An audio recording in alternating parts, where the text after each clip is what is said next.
Pessoal, então vamos ver essa estrutura aqui, né, que já foi pré-configurada com NetFlow aqui no roteador. Já criamos aqui um coletor NetFlow também. Então temos aqui uma infraestrutura com internet, já configurei um servidor web e computadores dentro de uma rede local. Então vamos ver como funciona o NetFlow nesse caso. Lembrando aqui, pessoal, que esse NetFlow Collector, né, pode ser de qualquer fabricante, né, como por exemplo o Trafip da Telco Manager, né, que realmente é bastante ágil, inclusive ele. Eu sei que é um vídeo patrocinado, mas eu já usei nessa ferramenta muitas vezes, eu sei o quão ágil e precisa ela é. E ajuda muito no troubleshoot no dia a dia. Então vamos começar. Vamos pegar aqui o nosso NetFlow Collector, né, abrir ele aqui e vamos verificar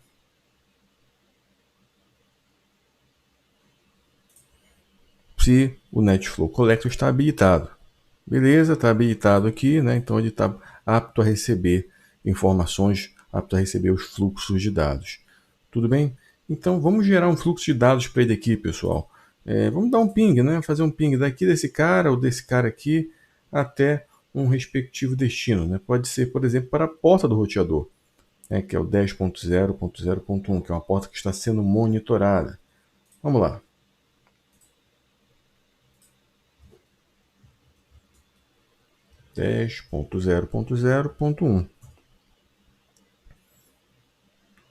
Ok, né? Vejo que a conexão foi feita com sucesso. Vou dar um reforço aqui, dar um segundo ping para a gente ter mais dados. E vamos olhar agora lá o nosso coletor NetFlow para ver se ele recebeu essas informações. Vamos ver. Lembrando, pessoal, que demora um pouquinho para essas informações serem processadas, tá? Você vai receber esses dados, é um computador, CPU, memória, RAM, né? E aí você vai processar e gerar um gráfico quanto a isso. Então, se demorar um pouquinho aí, caso você tente fazer em casa, é natural, mas uma hora vai aparecer. Então, vamos esperar um pouquinho que já aparece. Uma outra coisa, pessoal, que para os primeiros grupos de pings pode ser que o NetFlow não colete. Por quê? Porque antes houve aquele processo do ARP, né, do Address Resolution Protocol, que eu também explico lá na minha formação em rede de computadores. E depois que resolver o IP e MAC, né, aí sim que ele vai começar aí o fluxo de dados. Então, se demorar um pouco aqui, 20, 30 segundos, e não aparecer nada, dá um ping de novo. Insiste lá um pouquinho que aí os próximos ele vai aparecer. Vou até fazer isso agora aqui por precaução. Vamos lá. O ARP podia estar rodando, agora o ARP já rodou e não deve ser um problema a partir de agora. Vamos esperar mais um pouquinho que já deve aparecer. Maravilha, temos aqui agora um gráfico básico, né, pessoal? Claro que isso aqui é um gráfico em pizza, não tem muita coisa, né? Quando a gente começar a colocar mais coisa, esse gráfico ele vai colocando em porcentagem, né? Essa pizza vai tomando outras formas, tudo bem? Então você clica aqui, você tem as informações sobre esse fluxo. Veja, Flow Information, IPv4 source address, né, o endereço de origem, endereço de destino. Temos aqui também outras informações, como porta de origem, porta de destino. Nesse caso não vai ter nada, porque nós estamos falando do protocolo ICMP, o protocolo de camada de rede, não tem porta. Tá? E aqui o intervalo de tempo que esse fluxo de dados já ocorreu, o início e o fim. Aqui não está no horário regular, né, mas são basicamente aqui 4 segundos, mais ou menos, pouco menos que isso.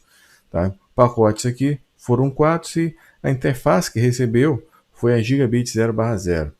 Tudo bem? Então imagina isso aqui, né, pessoal? Você tem aí mais informações, né? Claro que aqui foi um teste básico, mas você consegue, por exemplo, ter informações de nível de aplicação. Nessa configuração aqui, né, nós configuramos esse roteador aqui como exportador, né? A gente fez aquela configuração que eu mostrei para vocês, e ele direciona para este cara bem aqui, né, para o NetFlow Collector. Vamos fazer mais alguns testes aqui agora, né, mas para o PC2. Vamos lá. Mesmo teste, pessoal. Vamos fazer agora um ping de novo para o 10.0.0.1, né, que basicamente é a porta aqui do roteador. Vamos lá, mesmo esquema, para não correr nenhum risco, eu vou dar alguns pings a mais aqui, né, haja vista que o ARP pode estar resolvendo isso. Vamos lá, está feito, vamos no nosso NetFlow Collector, né? Agora eu te pergunto, pessoal, o que você espera ver aqui agora? Que fluxo vai aparecer? Vai aparecer agora, já que é tudo ICMP, vai aparecer num local só? O gráfico vai mudar? Não vai mudar? Eu já te adianto, olha só aqui, o gráfico mudou. Por quê? Justamente porque é um fluxo diferente. Né? É ICMP, mas nós estamos falando de um fluxo diferente. Vamos fazer agora aqui um outro ping do PC1 de novo. Da mesma forma. Beleza, vamos ver se mudou alguma coisa no NetFlow Collector. Em princípio não mudou, mas agora mudou. Por quê? Porque agora a proporção de pacote mudou também, né, pessoal? Eu estou agora fazendo um fluxo maior aí de dados, né? Ou seja, eu fiz vários pings aqui e, como consequência, eu tenho uma proporção maior de pacote de um fluxo comparado ao outro.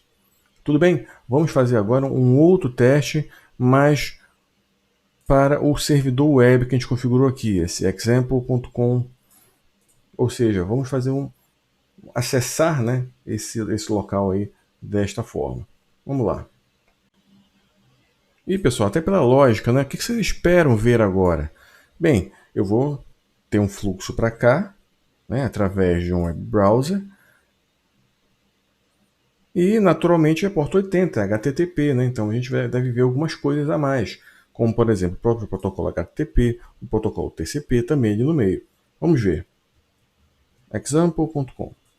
Aqui é só um exemplo de website, sem muitos detalhes, né? Não é relevante para a gente botar um site aqui muito elaborado. Mas vamos ver agora no NetFlow Collector se vamos ter diferença. Já te adianto, vai ter diferença sim. E já teve, né, pessoal? Eu acabei fazendo aqui alguns pings a mais, né? Então o gráfico ficou uma pizza, né? Bem interessante. São vários fluxos aqui ICMP. Beleza. Vamos pegar agora somente o fluxo lá para o servidor web. Vamos ver aqui. Inclusive, pessoal, olha só aqui, ó. Porta de destino 53, tem um fluxo na porta de destino 53, que é o protocolo DNS, resolução de nome, né? Eu tenho o IP, ele vai resolver, né, numa URL. Então temos aqui um fluxo DNS. Temos aqui outro fluxo DNS, né, já que eu dei enter várias vezes lá, acabei dando enter várias vezes, então aconteceu isso. E temos aqui em preto, pessoal, vejam. Eu tenho aqui uma origem 10.0.0.10, que é este cara bem aqui, e o destino, o servidor web. E aqui eu tenho a porta de origem, né, que é essa porta, pessoal, é uma porta genérica, tá? É o padrão do Windows, normalmente o padrão do Windows é de 1025 até 5000, que são as portas que não estão aí pré-estabelecidas para nenhum protocolo, né, diferentemente das portas abaixo, né, como porta 80, que é HTTP, né, porta 53, que é DNS, e assim sucessivamente. Tá? E eu explico com detalhes essas portas também na minha formação em rede de computadores. Coloca aqui também o IP Protocol, né, que é o número 6, né, isso indica que quando você coloca aqui o número 6, que você está usando o protocolo TCP.